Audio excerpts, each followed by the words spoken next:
Hi, இப்போ நம்ம இந்த வீடியோவில் என்ன மெனு பற்றி பார்க்க போகிறோம் அப்படின்னா, பர்ச்சேஸ் பேமெண்ட்ஸ் ரிலேட்டடாக தான் இந்த வீடியோவில் பார்க்க போகிறோம்.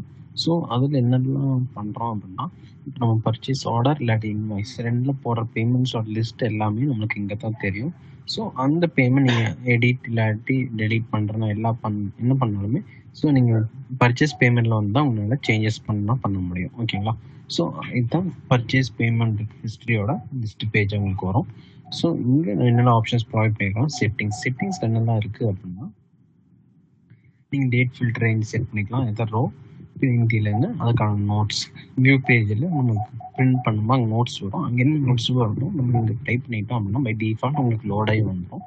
பின்ன load optimal settings by default permissions உங்களுக்கு போதும் அப்படின்னா பை டிஃபால்ட் உங்களுக்கு ஆட் ஆயிரும். ஓகேங்களா? ஸோ இதெல்லாம் தான் இதில் இருக்குது. நெக்ஸ்ட் மெனு செட்டப்பில் என்ன இருக்குது அப்படின்னா, உங்களோட என்டையர் ஃபீச்சர்ஸ்.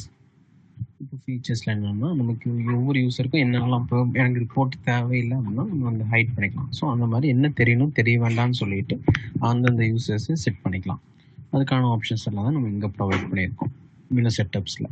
ஓகேங்களா? இப்போ அடுத்து என்ன ஆப்ஷன் பார்த்தீங்கன்னா இம்போர்ட். நம்ம பல்க் பேமெண்ட் உள்ள இம்போர்ட் பண்ணுறதுனாலுமே நம்மளால் இம்போர்ட் பண்ணிக்க முடியும். சாம்பிள் டவுன்லோட் பண்ணிவிட்டு அதை ஃபில் பண்ணி நீங்கள் அப்லோட் பண்ணிட்டீங்கன்னா ஆட்டோமேட்டிக்காக உங்களுக்கு அப்லோட் ஆகிடும். அடுத்து என்ன ஃபீச்சர்ஸ் இருக்குதுன்னு பார்த்துட்டோம்னா நீங்கள் எல்லாமே ஃபில்டர் பண்ணிக்கலாம் ஃப்ரம் இந்த டேட் டு இந்த டேட். பின்ன பர்ச்சேஸ் இன்வாய்ஸ் மட்டும் தனியாக வாங்கிட்டு பர்ச்சேஸ் ஆர்டர் மட்டும் தனியாக வாங்கினாலும் தனித்தனியாக நீங்கள் ஃபில்டர் பண்ணிக்க முடியும். அடுத்து பார்த்தீங்கன்னா சப்ளையர் பேஸ் பண்ணி நீங்கள் ஃபில்டர் பண்ணி பேமெண்ட் மெத்தட் எதில் பேமெண்ட் பண்ணாங்கன்னு சொல்லிட்டு அதை பேஸ் பண்ணி நீங்கள் ஃபில்டர் பண்ணிக்கலாம். அடுத்து பார்த்துட்டோம்னா அதோட ஒரு ஓவர் எத்தனை பேமெண்ட்ஸ் எத்தனை அமௌண்ட் வந்திருக்குன்னு சொல்லிட்டு ஓவர்வியூ நீங்கள் பார்க்க முடியும். அடுத்து பார்த்துட்டோம் அப்படின்னா நீங்கள் இதையே சிஎஸ்வி எக்ஸல் பிடிஎஃப் இல்லை பிரிண்ட் அது மாதிரி எது வேணுமோ நீங்கள் எடுத்துக்க முடியும்.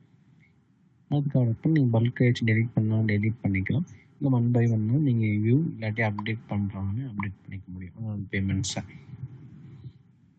ஒன்ஸ் நீங்கள் அப்டேட் போனீங்கன்னா எத்தனை இந்த பில்லுக்கு பேமெண்ட் பண்ணுறதுக்கு இருக்குன்னு சொல்லிட்டு வந்து பேஸ்ட் ஆன் தட் நீங்கள் அப்டேட் பண்ணிக்க முடியுங்க. நெக்ஸ்ட் பார்த்துட்டோம் அப்படின்னா கீழே ரிப்போர்ட்ஸ் எல்லாமே உங்களுக்கு இருக்கும். ஸோ இந்த என்ன ரிப்போர்ட்ஸ் பார்க்கணுன்னாலுமே நீங்கள் இங்கே ரிப்போர்ட்ஸ் எடுத்துக்க முடியும். ஸோ இதெல்லாம் தான் நம்ம பர்ச்சேஸ் பேமெண்ட்ஸில் கொடுத்துருக்குற ஆப்ஷன்ஸ்.